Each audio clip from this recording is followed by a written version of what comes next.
It has come down to this. An emergency request to the U.S. Supreme Court for a stay of execution in the case of Theodore Bundy has been rejected this evening. The vote was 5-4. Bundy is scheduled to die in Florida's electric chair tomorrow morning at 7. There may still be some last-ditch legal maneuvers that could cause yet another delay in the execution, including an appeal for clemency to the governor of Florida. But just by way of background, since 1925 in Florida, there have been 202 appeals for clemency, and only 6 have been granted. And Governor Bob Martinez, who will have to make that clemency decision on Ted Bundy, has already indicated that he wants the execution to take place. Indeed, Bundy's murders, those for which he is being executed, there are 3, and at least 20 others to which he has confessed, have made his execution a rather popular event. Here's more on the Bundy story from Nightline correspondent Judd Rose.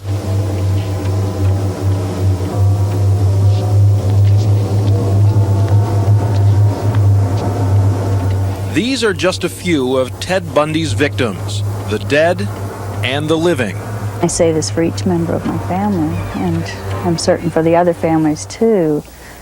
Nothing is ever the same again.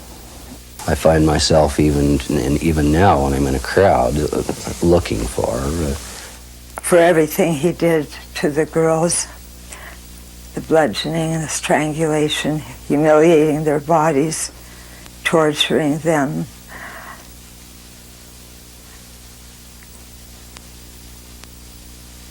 I feel that the electric chair is too good for him. It's been a long time, 15 years since the first murder, 10 years since he went to death row. But now it's just hours. Unless there's a last-minute stay, at 7 o'clock tomorrow morning, they'll throw the switch on the electric chair at Florida State Prison, and finally, the tragic, twisted saga of Ted Bundy will be over. He is an affront to civilized society. He decided that he was not going to play by anybody's rules, that he wanted to kill, and he was going to kill, and he was going to continue killing. Theodore Robert Bundy. He's convicted of 3 murders, but authorities think he actually killed 36 and perhaps many more. There have been other notorious serial killers. David Berkowitz, New York's son of Sam, who killed 6 women. Henry Lee Lucas, who claimed to have killed hundreds in the Southwest. John Wayne Gacy, convicted of murdering 33 young men near Chicago. And Juan Corona, convicted in the deaths of 25 farm workers in Northern California. Misfits, loners, drifters. But not Ted Bundy. Here is a man who seemingly had everything. He's intelligent, he's charismatic, he's handsome. He was on his way in the Republican Party. I thought he would be governor of Washington now rather than going to the chair. Bundy had gone to college and law school, worked in politics. Men admired him, women liked him, but behind the mask was a depraved killer. Starting in early 1974, he began stalking pretty young women. Once he got them alone, he would bludgeon them, rape them, strangle them, then leave their bodies in the wild for the animals to finish them off. Many were never found. Ted enjoyed the thrill. There was an inward thrill in selecting a victim, and it was usually at night. It was usually after he'd had a couple of beers to steady his nerves, and he would go out and he would literally hunt. The murders spread from Washington to Oregon, Utah, and Colorado, and when Bundy was finally caught, everyone was stunned. We still don't believe it. It just can't be. I keep shaking my head day after day, saying, how can this be? Because our son is the best son in the world. He's a very normal, active boy.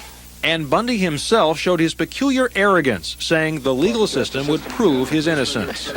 Well, I'm sure it works, and you've got to have faith it'll work, or else you'd be reduced to some kind of, mumbling idiot. But Bundy wasn't done yet. He escaped from jail, was recaptured, and escaped again.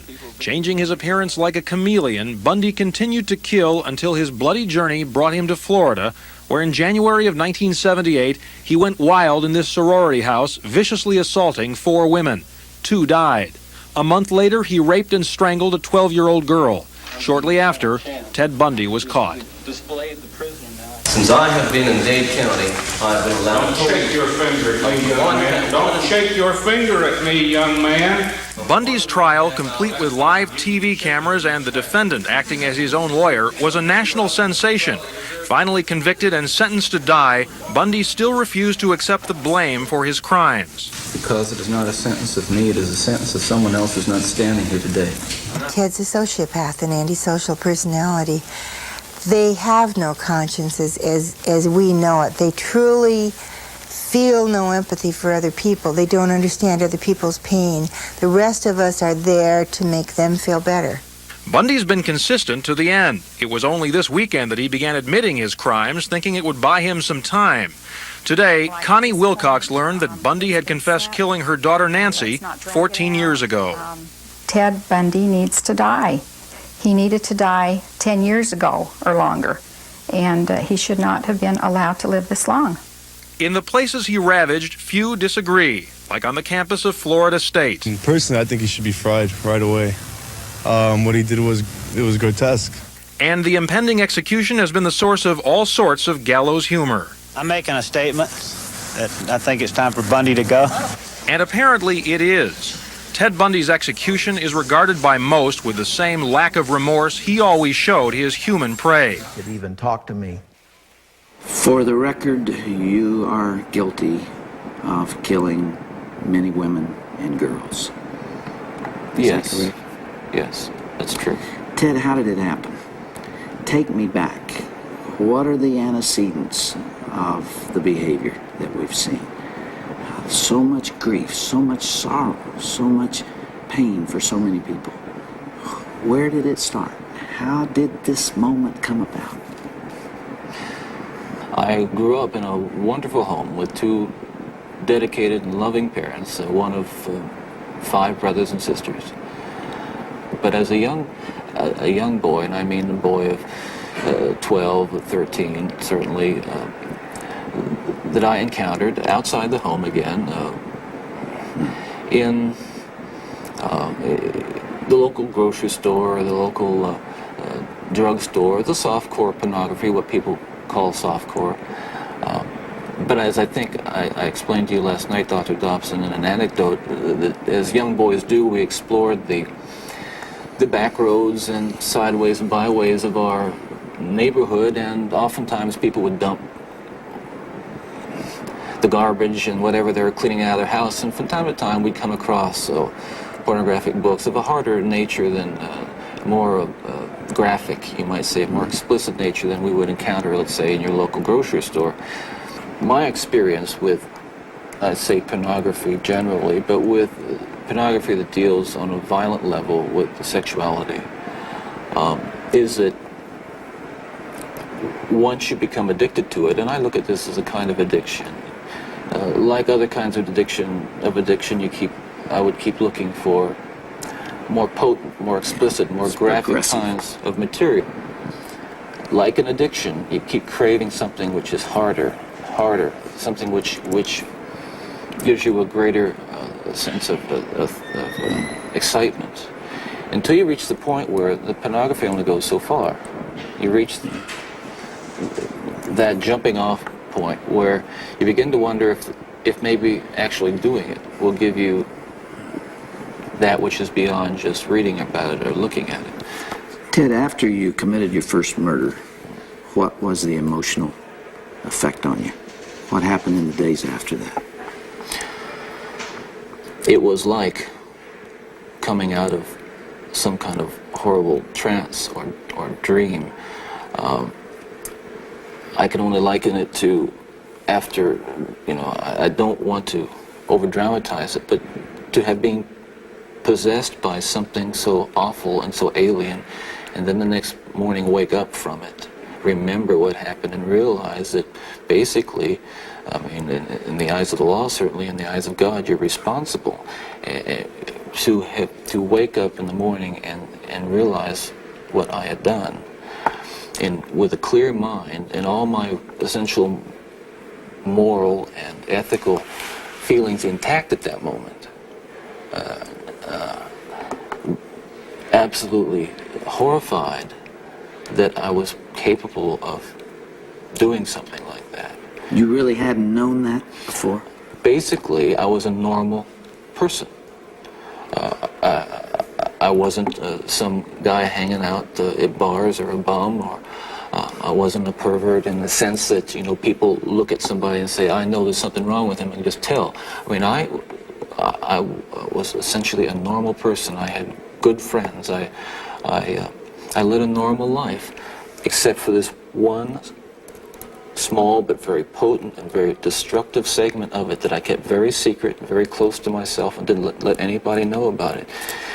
And part of the shock and horror for my dear friends and family years ago when I was first arrested was that there was no clue. They looked at me and they looked at the all-American boy. And I mean, I wasn't perfect, but I want to be quite candid with you. I was okay. Okay, I was. The basic humanity and basic spirit that God gave me was intact, but unfortunately it became overwhelmed at times. And I think people need to recognize that it's not some kind of those of us who have been so much influenced by violence in the media, in particular pornographic violence, are not some kinds of inherent monsters. We are your sons and we are your husbands. And we grew up in regular families. And pornography can reach out and snatch a kid out of any house today. He snatched me out of my home. It snatched me out of my home 20, 30 years ago. And as diligent as my parents were, and they were diligent in protecting their children, and as good a Christian home as we had, and we had a wonderful Christian home, there is no protection against the kinds of influences that are loose in a society that tolerates. You feel this really deeply, don't you? Ted, outside these walls right now, there are several hundred reporters that wanted to talk to you. Yeah. And you asked me to come here from California because you had something you wanted to say. This hour that we have together is not just an interview with a man who's scheduled to die tomorrow morning. I am here and you're here because of this message that you're talking about right here. You really feel that hardcore pornography and the doorway to it, softcore pornography, is doing untold damage to other people and causing other women to be abused and killed the way you did others. Listen, I'm no social scientist, and I haven't done a survey. I mean, I don't pretend that I know what John Q. Citizen thinks about this. But I've lived in prison for a long time now. And I've met a lot of men who were motivated to commit violence just like me. And without exception, every one of them was deeply involved in pornography, without question, without exception, deeply influenced and consumed by an addiction to pornography. There's no question about it. The FBI's own study on serial homicide shows that the most common interest among serial killers is pornography. That's true. And it's real. It's true. Ted, what would your life have been like without that influence?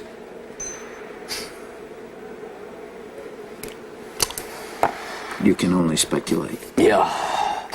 Well, I know it would have been far better, not just for me, and it's, excuse me for being so self-centered here. It would have been a lot better for me and lots of other people. I know that. Lots of other innocent people, victims and families. It would have been a lot better. There's no question, but it would have been a fuller life. Certainly a life that would not have involved, I'm absolutely certain, would not have involved this kind of violence that I have committed. I'm sure, Ted, if I were able to ask you the questions that are being asked out there, one of the most important as you come down to perhaps your final hours Are you thinking about all those victims out there and their families who are so wounded, years later, their lives have not returned to normal. They will never return to normal. Absolutely. Are you carrying that load, that weight? Is the remorse there? Yes, absolutely. In the past few days, myself and a number of investigators have been talking about unsolved cases, murders that I was involved in. And it's hard to talk about all these years later because it revives in me all those terrible feelings and those thoughts that I have steadfastly and diligently dealt with, I think successfully, with the love of God. And yet it's reopened that, and I felt the pain and I felt the horror again of all that. And I can only hope that those who I have harmed, those who I've caused so much grief, even if they don't believe my expression of sorrow and remorse, will believe what I'm saying now, that there is loose in their towns and their communities people like me today whose dangerous impulses are being fueled day in and day out by violence in the media in its various forms, particularly sexualized violence. And what scares me, and let's come into the present now, because what I'm talking about happened 20, 30 years ago, that is, in my formative stages. And what scares and appalls me, Dr. Dobson, is when I see what's on cable TV, some of the movies, some of the violence in the movies that come into homes today with stuff that they wouldn't show in X-rated adult theaters 30 years ago. This stuff... The slasher movies that you're talking about. That stuff is, I'm telling you, from personal experience, the most, that is graphic violence on screen, particularly as it gets into the home to children who may be unattended or unaware that they may be a Ted Bundy who has that vulnerability to that predisposition to be influenced by that kind of behavior, by that kind of movie, that kind of violence. There are kids sitting out there switching the TV dial around and come upon these movies late at night, or I don't know when they're on, but they're on and any kid can watch them. It's scary when I think what would have happened to me if I had seen. Scary enough. That I just ran into stuff outside the home, but to know that children are watching that kind of thing today, or can pick up their phone and dial away for it or send away for it. But I'll tell you, there are lots of other kids playing in streets around this country today who are going to be dead tomorrow and the next day and the next day and next month because other young people are reading the kinds of things and seeing the kinds of things that are available in the media today. Ted, as you would imagine, there's tremendous cynicism about you on the outside, and I suppose for good reason. I'm not sure that there's anything that you could say that people would believe. Some people would believe. Yeah. And yet, you told me last night, and I've heard this through our mutual friend John Tanner, that you have accepted the forgiveness of Jesus Christ and are a follower and a believer in Him. Do you draw strength from that as you approach these final hours? I do. I can't say that it's going to be being easy. in the valley of the shadow of death is something that I've become all that accustomed to, and that I'm strong and nothing's bothering me. Listen, it's no fun. It gets kind of lonely, and yet I have to remind myself that every one of us will go through this someday, in one way or another, and countless millions who have walked this earth before us have. So this is just an experience which we all share. Yeah. Here I am.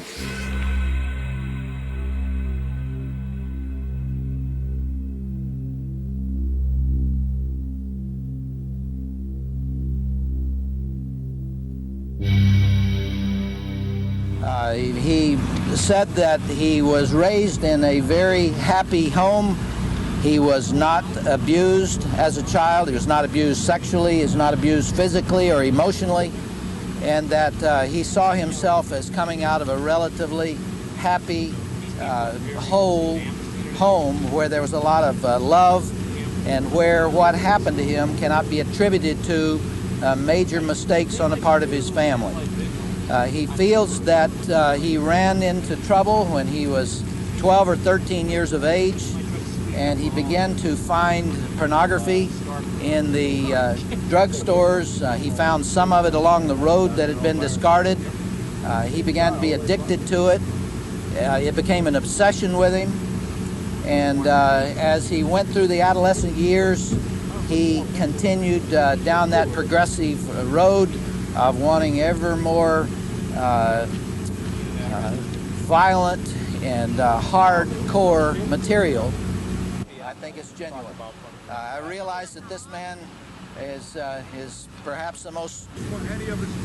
There was a great deal of remorse. He wept several times while talking to me. He expressed great regret and remorse for what he had done for the families that were hurting. A time or two where I asked him explicit questions, he was so choked up that he was not able to answer me. Did I believe Ted Bundy in his expression of remorse? Yes, I did believe it. I think it's genuine. I realize that this man is... We know he's in hell.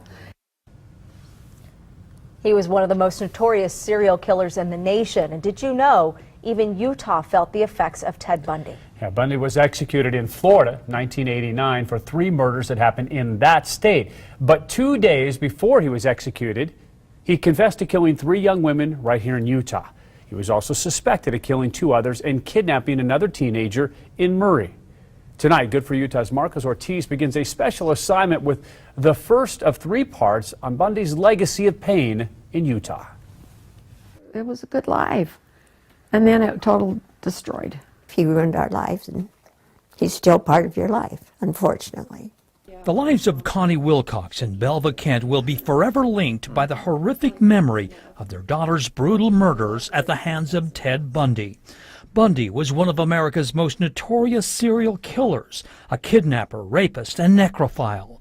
Before his 1989 execution, Bundy confessed to murdering 30 young women in 7 states during the 1970s.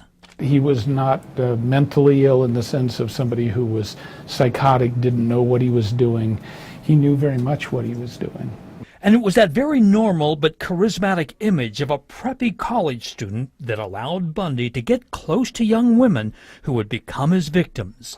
He first arrived in Salt Lake City in August 1974 to study law at the University of Utah.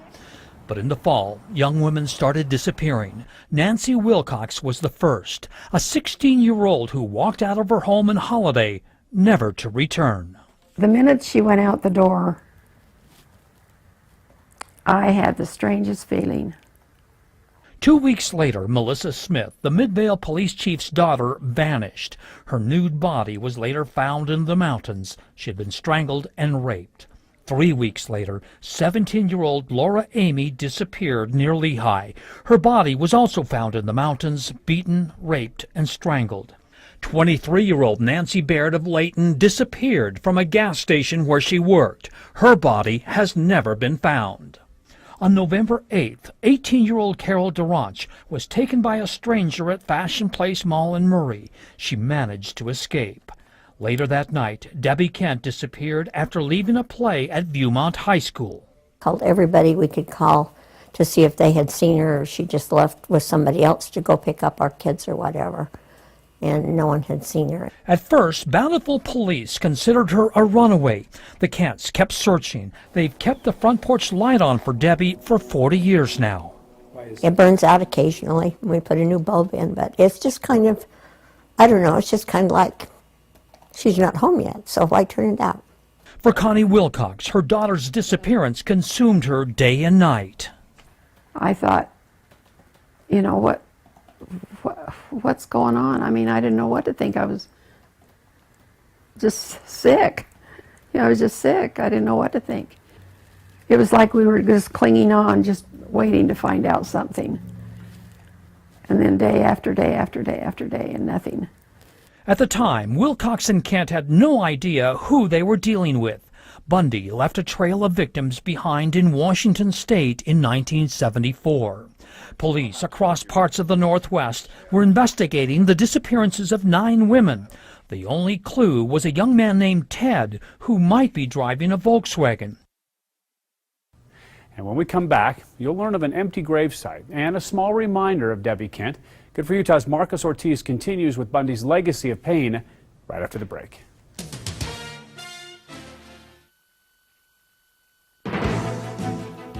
The year is 1978. President Jimmy Carter rides high as he shares a Nobel Peace Prize. But conflict continues in the Middle East as Israeli troops move into the Lebanon.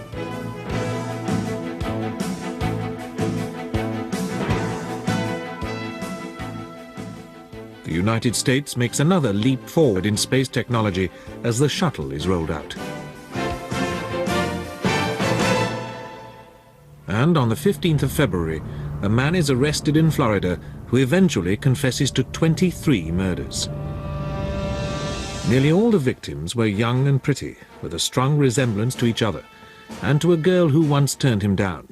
The police were fairly sure he had killed at least 15 others as well.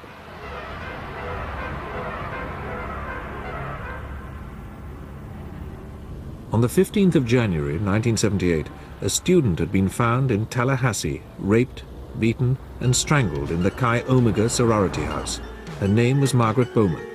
In a nearby room, also dying, was Lisa Levy. Her body had been savagely bitten. Also attacked, but alive, in the same sorority house were these girls, Karen Chandler and Kathy Kleiner.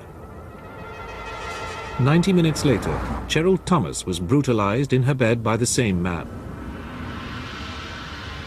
3 weeks later, in Lake City, a 12-year-old schoolgirl disappeared. Kimberly Leach's body was found in a river 2 months later. The following week, a patrolman stopped a stolen car. The driver, here led by the police, said he was called Chris Hagen, but wouldn't give any more information about himself. Then he claimed he was Kenneth R. Meisner of Tallahassee, but this turned out to be just one of the names on the many stolen credit cards he had acquired. It took several days for the Florida police to realize they had caught the most wanted man in America, Theodore Robert Bundy. He was on the run after having escaped from Aspen, Colorado, during pre-trial hearings for the murder of another pretty girl.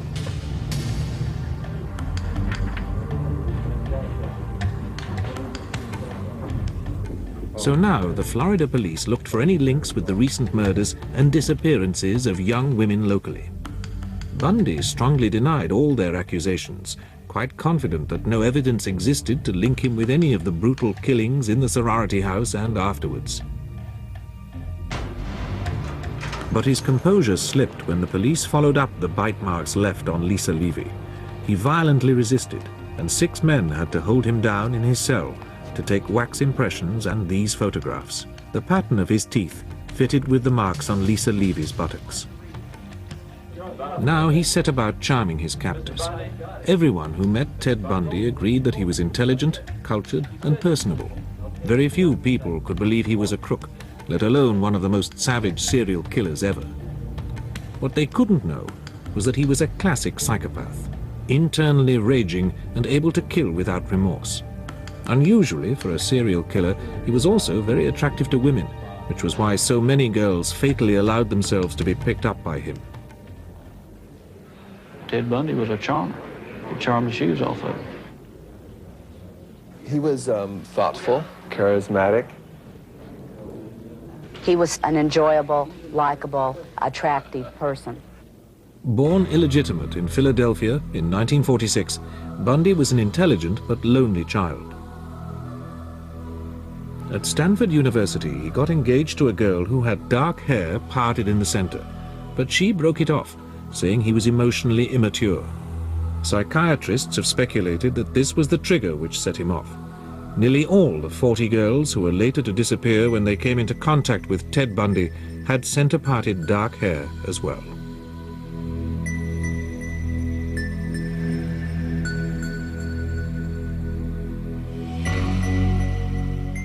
In California, he volunteered to help the local Republicans, but was soon in trouble for dirty tricks. When found out, he was boyishly unrepentant and typically charming. It's hard for me to believe that what I did is newsworthy, and my part in the campaign was so insignificant. I'm embarrassed that I should be getting this publicity from it. Really embarrassed.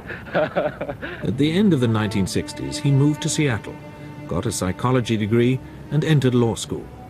In 1974, girls started to disappear. On the 31st of January, Linda Ann Healy, a 21-year-old student at the University of Washington, went missing. Then Donna Mason, a 19-year-old student at Evergreen State College, never returned from a jazz concert. Susan Rancourt, another student aged 18, went to a movie and disappeared. Roberta Parks, aged 22, vanished on a late-night walk. An unknown man left this bar, the Flame Tavern, near Seattle Airport, with Brenda Ball. She was never seen alive again. Her ravaged body was found months later on nearby Taylor Mountain. With it were several other decomposing corpses, including that of the first Seattle victim, Linda Ann Healy.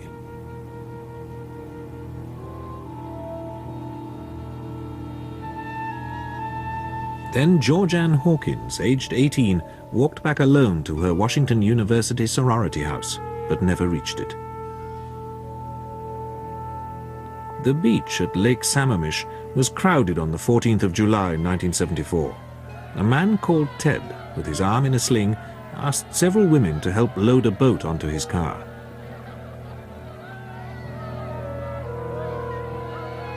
At least 2 refused, but Janice Ott, aged 23, agreed to go with him and disappeared. Soon after, Denise Naslund also went missing from the beach. Their decomposed bodies were found together near the lake on the 7th of September, along with those of another unidentified female. Other remains were found in the area too.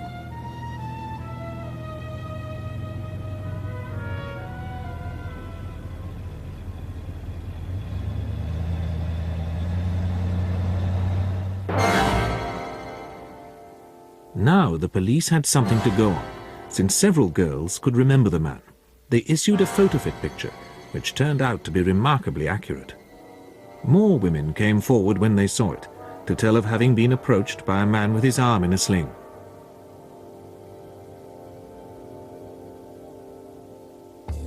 There were eventually 3,500 suspects on the state computer.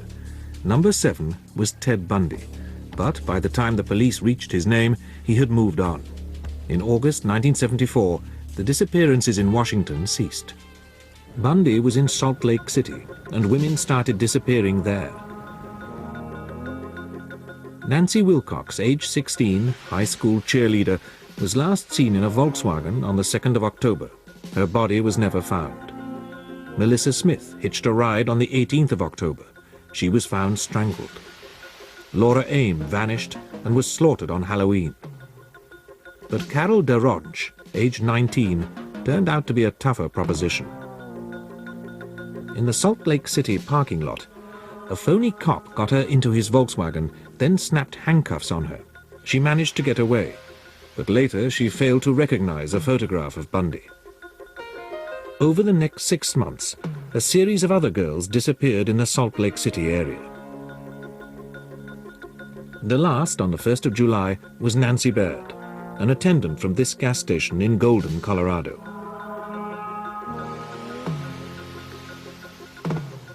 On the 16th of August, 1975, Sergeant Bob Haywood challenged a suspicious Volkswagen. It drove off wildly. Stopped after a chase, it proved to contain masks and handcuffs. The driver was arrested. It was Ted Bundy. Forensic scientists had combed the car and found a hair that could have been Melissa Smith's. Witnesses also reported seeing him where one of the girls had disappeared. Carol DeRonch, who had escaped from his car after being handcuffed, picked him out of a lineup.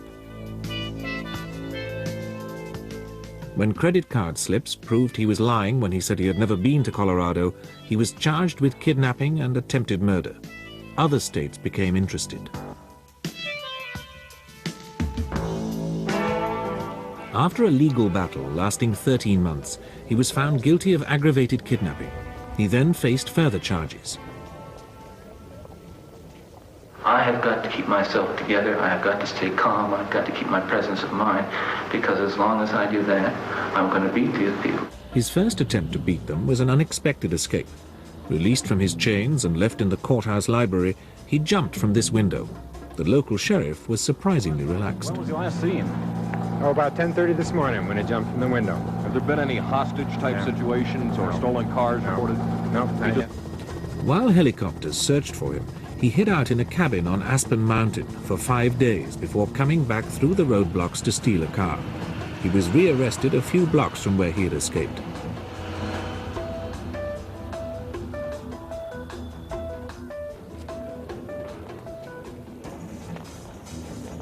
So now he slimmed down, until at the end of 1977 he was thin enough to make another escape.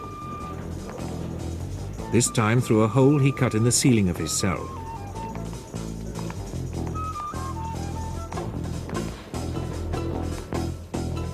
By the time the alarm was raised, he had driven to Denver in a stolen car and hopped a plane to Chicago.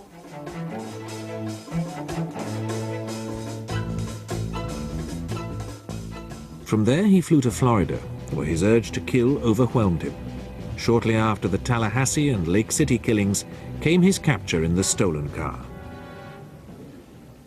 Despite the telltale tooth marks, the state authorities were afraid they didn't have a certain case. They offered a deal: plead guilty and they wouldn't request the death sentence.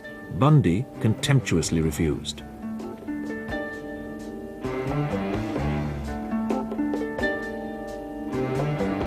He also complained during the pre-trial hearings that his defense team had shut him out of preparations, but the judge was unimpressed. This court is finding clearly, unequivocally, you've had the most excellent counsel I've ever seen any defense attorney in any defendant in the state of Florida ever had. Nevertheless, Bundy insisted on taking over his own defense, and the court had to rule on whether he was sane enough to be able to do so.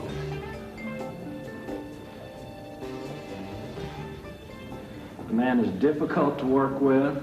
He's almost cunning in the way that he works against his lawyers sometimes, and he reaches a level where he's unbearably hard to work with. But all of that notwithstanding, the doctors told us that it does not meet the test for legal incompetence. As he took over, Bundy clashed with the trial judge, Edward Coward. Mr. Bundy? Yes, sir. The court wants to talk to you, man. Come up to the bar here. I want to tell you something, young man, and I want to tell you clearly and unequivocally so you understand. This court is not going to follow your schedule. Since I have been in Dade County, I have been allowed Don't shake your finger at me, young man. Don't shake your finger at me, young man. Bundy had been protesting about not being allowed in the library to prepare his defense, and he continued with delaying tactics, which had the trial moved from Tallahassee to Miami and put back from October 1978 to June 1979. When the jury had finally been selected, Bundy shrewdly won some key legal points, getting both his record and his taped statements ruled inadmissible. The policeman who made the arrest described how Bundy fought him, knocking his gun from his hand.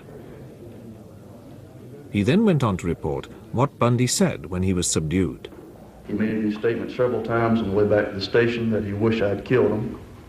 On the way back to the station, he also made the statement, "If I run at the jail, will you shoot me then?" With his law school background, Bundy was dispassionate and professional. Can you describe what you saw when you lifted up the cover? As much detail as you can recall. If you need to use your report, please feel free to do so. There was a considerable amount of blood around her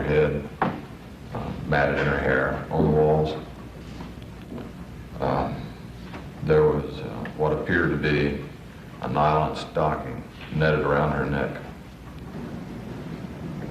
And you cannot recall any debris other than blood? Is that your testimony? Is that your recollection? That's the best of my recollection, yes, sir. Bundy claimed that the prosecution's exhibits could all be innocently explained. The masks found in his car were for skiing. The metal pipes were not weapons, but parts of his car. The nylon stockings not for strangling, but for wearing.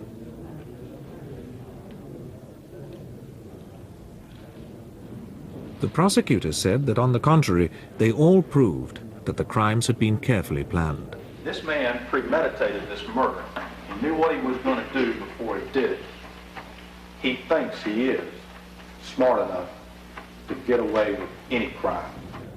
The prosecution produced a key witness, student Nita Neary, who saw a man coming out of the sorority house that night. What I noticed most with the profile was had a very prominent nose, a straight bridge that almost came to a point, not quite, very thin lips. It was 3 in the morning. He was wearing a dark knitted cap and carrying a wooden club. "Do you see that man in the courtroom?" she was asked, in one of the trial's most dramatic moments. Her response was clear.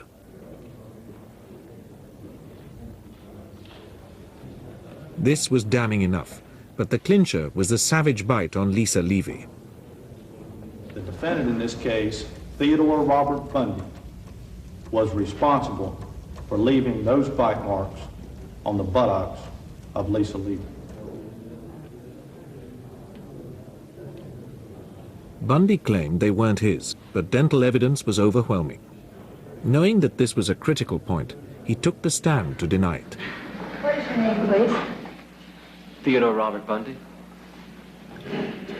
When you were arrested on February 15th, 1978 in Pensacola, did you have a chip in your right front tooth? No, I did not. He used all his ingenuity to weaken the evidence. Then that evidence would tend to show that in fact my teeth could not or did not make those marks.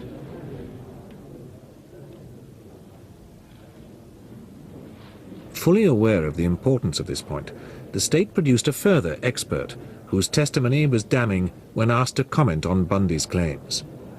In my opinion, the only set that could have caused all the characteristics in the photograph of the bite mark would be number 2.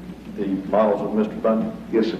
The trial took a month, but on the 23rd of July, 1979, the jury needed only 7 hours to reach their verdicts on a long list of indictments. The clerk of the court was handed the decisions. Could this impressive and articulate young man really be a wild sex killer? Publish the verdicts, Madam Clerk. In the Circuit Court of the 2nd Judicial Circuit in Leon County, Florida, case number 78670, with the jury at Miami-Dade County, Florida, this 24th day of July, AD 1979, found the defendant, Theodore Robert Bundy, as to count 3 of the indictment, murder in the first degree upon one Lisa Levy, guilty as charged, so say we all, Rudolph E. Trimble, foreman. The verdict was guilty, and all that Bundy could do now was to try to avoid a death sentence. With his usual cheek, he said that if he was sentenced to death, it would lower the court to the level of a murderer. I'm not asking for mercy, for I find it somewhat absurd to ask for mercy for something I did not do. As Bundy's mother listened, the judge had no hesitation in passing the death sentence. She was struck several times about the head. She had a ligature around her neck, which was a pantyhose that strangled her, caused her death. The beating was vicious, vile, and wicked, and atrocious. It is further ordered that on such scheduled date that you be put to death by a current of electricity sufficient to cause your immediate death, and such current of electricity shall continue to pass through your body until you are dead. However, Judge Edward Coward had extraordinary words of praise for his performance in the courtroom. It's a tragedy for this court to see such a total waste, I think, of humanity that I've experienced in this court. You're a bright young man. You made a good lawyer. I'd love to have you practice in front of me, but you went another way, partner. So he left the courtroom in Miami a condemned man, to be taken to Orlando for another trial, this time for the murder of schoolgirl Kimberly Leach. In an extraordinary scene during this, he called his girlfriend Carol Boone to the stand and asked her to marry him. Will you marry me? Yes.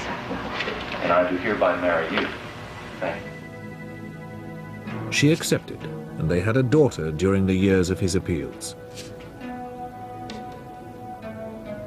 But extravagant gestures could not influence the verdict.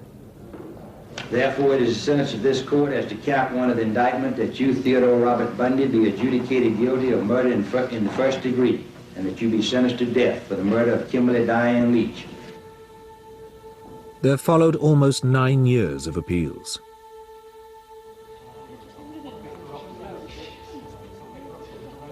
One point which emerged was that Bundy claimed that he had been spurred on by pornography.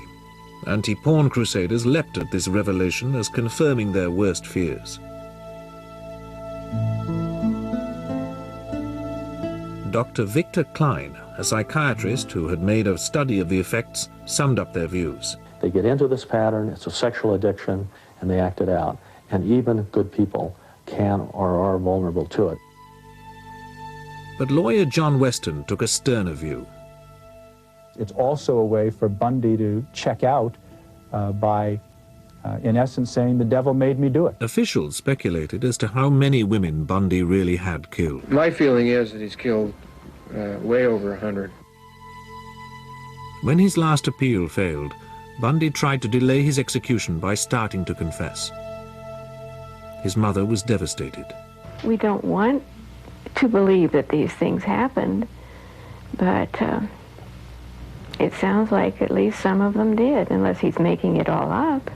Why would he make it up? When even this tactic failed, he used pleading. What I'm talking about is going beyond retribution, which is what people want with me. Going beyond retribution and punishment, because there is no way in the world that killing me is going to restore those beautiful children to their parents and correct and soothe the pain.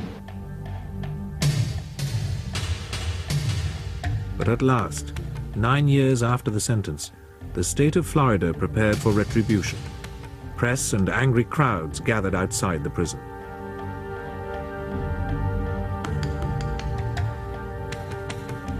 At 7 o'clock on the morning of the 24th of January, 1989, Ted Bundy finally went to the electric chair.